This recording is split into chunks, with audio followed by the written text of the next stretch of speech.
Assalamualaikum warahmatullahi wabarakatuh. Selamat datang kembali di acara Oase Talk. Sebelumnya, perkenalkan, nama saya Gangga Wase Muhammad, biasa dipanggil Gangga. Di sini akan memandu jalannya Oase Talk episode kedua. Jadi pada kesempatan kali ini di episode kedua ini, Oase Talk kedatangan tamu yang sangat-sangat istimewa. Kira-kira ada yang bisa nebak nggak siapa sosok yang ada di sebelah saya ini? Dan susah sekali untuk dihubungi oleh tim Oase Talk. Oke, jadi selamat datang Mbak Asti. Assalamualaikum. Waalaikumsalam. Gimana Mbak kabarnya? Alhamdulillah baik. Untuk saat ini kesibukannya apa nih Mbak? Saya tidak sibuk, kata siapa sibuk? Tidak sibuk ya, saya kira sibuk ya Mbak.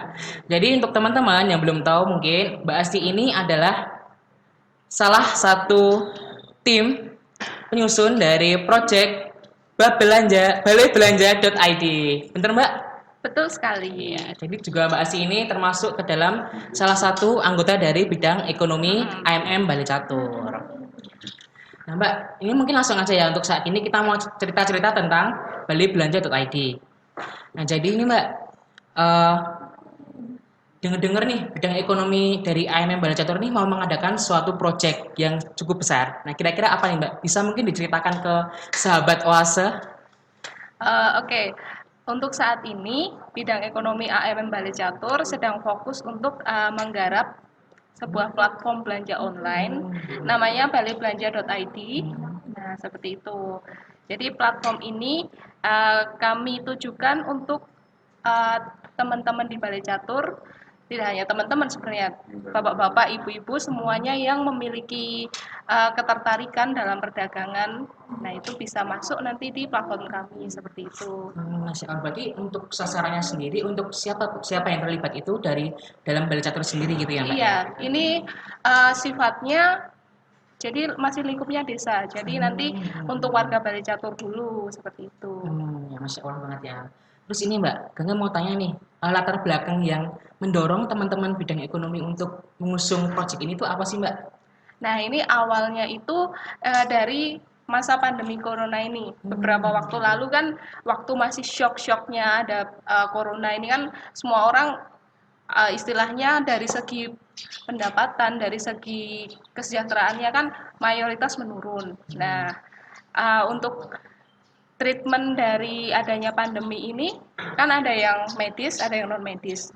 Yang medis kita udah tahu lah pakai masker, jaga kebersihan, jaga jarak seperti itu. Tapi untuk yang treatment non medis itu kebanyakan masih fokusnya dengan pemberian bantuan yang secara langsung sembako, logistik gitu ya yang sifatnya logistik. Padahal menurut kami untuk yang terkena dampak corona ini ada beberapa lapisan. Mungkin yang lapisan perekonomian yang menengah ke bawah, yang paling bawah itu mungkin memang supportnya terbaik dari pemberian logistik. Cuman ada lapisan masyarakat yang dia masih bisa berdaya, tapi belum cukup untuk masuk kategori yang membutuhkan logistik gitu. Jadi dia masih bisa berdaya sebenarnya asal kita berikan wadah untuk tetap bergerak seperti itu. Jadi Balai Belanja ini kami tujukan supaya menolong lapisan masyarakat yang sebenarnya masih bisa berdaya seperti itu. Awalnya begitu. Gitu. Masya Allah banget ya Mbak. Berarti ketika corona ini bukan jadi alasan untuk tidak produktif gitu ya Mbak Iya, ya. seperti itu. Tapi malah kita harus cari cara untuk bisa membantu orang lain selain dengan cara pemberian logistik ataupun cara-cara pencegahan COVID yang lainnya. Iya. Kok bisa ya Mbak kepikiran sedetail itu untuk membantu masyarakat yang pada ekonominya sedang terpuruk kayak gitu Mbak? Iya, soalnya kalau kita menggeneralisir bantuan ya, semuanya dikasih sembako nggak memungkinkan karena dari segi logistik yang tersedia, dari donasi yang masuk pun tidak akan cukup gitu loh untuk yang semuanya. Makanya kita harus filter lagi nih, yang lapisan mana yang memang benar-benar layak untuk supportnya berupa logistik, lapisan mana yang dia masih bisa disupport dengan cara lain. Salah satunya diberdayakan dengan kemampuannya yang sudah ada. Misalnya dia bisa berdagang, nanti kita bantu pemasaran, dia bisa berproduksi, kita bantu untuk memperluas lagi produksinya seperti itu. Jadi mana yang bisa dilakukan, nah itu adalah yang paling tepat untuk mereka begitu.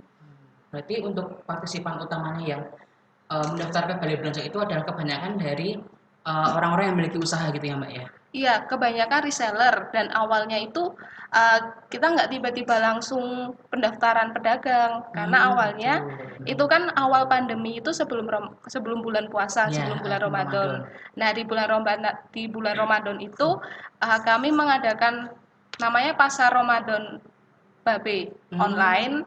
Nah, itu sifatnya kita buatkan grup WhatsApp itu untuk mewadahi penjual dan pembeli di wilayah Balai Catur. Karena kan salah satu problem dari orang usaha kan masalah pemasaran. Nah, ini Bener, Mbak. gimana caranya kita carikan pasar yang lebih luas supaya yang punya usaha yang masih bisa berjualan itu masih bisa ini memasarkan produknya begitu. Berarti balai belanja ini adalah sebagai wadah gitu ya Mbak, istilahnya Iya, untuk memasarkan produk-produk dari usaha masyarakat di Balai Catur ini. iya betul sekali. Wah. Oke, mungkin lanjut ya Mbak. Ke pertanyaan Lanjut. selanjutnya terkait kira-kira untuk target ke depan dari balai belanja ini mau bagaimana Mbak? Mau dibawa kemana? Oke, untuk target besarnya, kami berharap balaibelanja.id ini semacam menjadi one stop service begitu. Jadi karena kita lingkupnya desa, lingkupnya kan kecil. Ya, Untuk ukuran sebuah platform belanja itu kecil untuk satu desa begitu. Nah, yang kami targetkan adalah layanan yang kami usung itu mencakup semua aspek yang dibutuhkan dalam keseharian masyarakat. Ya berdagang, ya mencari barang, ya mencari jasa, atau nanti juga akan kami kembangkan untuk pelayanan bidang-bidang misalnya untuk bantu cari surat-surat atau apa gitu. Jadi apa yang dibutuhkan masyarakat itu kami berusaha menyediakan secara lengkap begitu. Jadi hanya melalui satu platform saja semua yang dibutuhkan bisa difasilitasi begitu. Ya ampun. Targetnya besar banget ya Mbak ya. Semoga untuk kedepannya bisa lebih baik lagi Amin. dan bisa mencapai target-target yang sudah disampaikan tadi. Iya, amin amin. Terus Bangga mau tanya apa lagi ya Mbak ya? Jadi bingung. Tanya lagi. Apa ya? Sampai mana? Nah, bukan. Yang tadi kepikiran tapi jadi lupa ini apa ya? Next aja nih Mbak, next aja deh. Ini aja Mbak, Gengga mau tanya untuk sekarang ini persiapan apa yang udah dilakukan oleh tim dari balibelanja.id ini?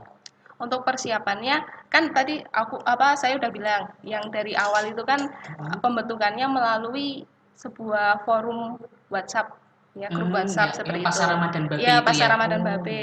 Nah, itu kan masih berlanjut sampai sekarang. Oh, masih berlanjut Mbak itu? Iya, karena ini kami tujukan untuk mengikat pedagang yang sebelumnya sudah terjaring begitu. Nah, sembari menunggu website untuk disiapkan. Nah, jadi nanti pedagang itu akan dimasukkan produknya ke website yang nanti diluncurkan begitu. Jadi nanti semuanya sistemnya adalah online dan dari balibelanja.id sendiri adalah sebagai penyedia sistemnya. Oh iya. Bagus sih, bagus. Terus Mbak, ini kira-kira selain website itu ada lagi nggak dari Balai Belanja itu ingin mewujudkan pemasaran itu dalam bentuk apa? Atau belum ada gambaran lagi? Untuk yang web, maksudnya kita setelah bikin web Iya, terus mau apa setelah lagi? mau apa lagi gitu? Pengen ya bikin aplikasi, tapi aplikasi kan butuh support yang lebih banyak gitu. lagi ya. Jadi pelan-pelan lah nanti itu ada tujuannya, tapi nanti sambil berjalan. Sambil lihat dulu keadaannya gimana. Oke, terus mungkin ini pertanyaan yang terakhir ya Mbak ya. Ya. Jadi kira-kira harapannya untuk Balai Belanja ini ke depannya bagaimana Mbak? Harapannya balibelanja.id ini dapat membantu mewujudkan kemandirian masyarakat. Kami ingin menjawab tantangan bahwa di desa pun kita juga bisa berdaya, di desa pun kita bisa berkembang dan di desa pun kita bisa sejahtera. PR-nya apa ya? Kita mengelola potensi yang ada di desa ini sendiri begitu. Jadi bahkan istilahnya ini secara garis besar kita di desa juga bisa mandiri kok gitu. Semoga bisa tercapai lah. Amin ya Allah, amin ya Allah. Semoga untuk desa Balai Catur ini khususnya bisa lebih berkembang lagi ya Mbak ya. Bisa menjadi desa yang mandiri, desa yang ekonominya juga tidak Sejahtera, terpuruk, iya. sejahtera, semuanya bisa merasakan hidup yang normal dan tidak mengalami kekurangan. Seperti itu ya Mbak ya. Amin, amin. Nah, mungkin ini Gangga terakhir ya, mau menyampaikan kesimpulan dari perbincangan kita atau cerita-cerita dari Mbak Asti tentang Bali Belanja ini, bahwasanya balibelanja.id ini itu tuh sebagai wadah yang mencoba menjawab tantangan untuk menuju umat yang mandiri dan juga sejahtera. Seperti itu Mbak.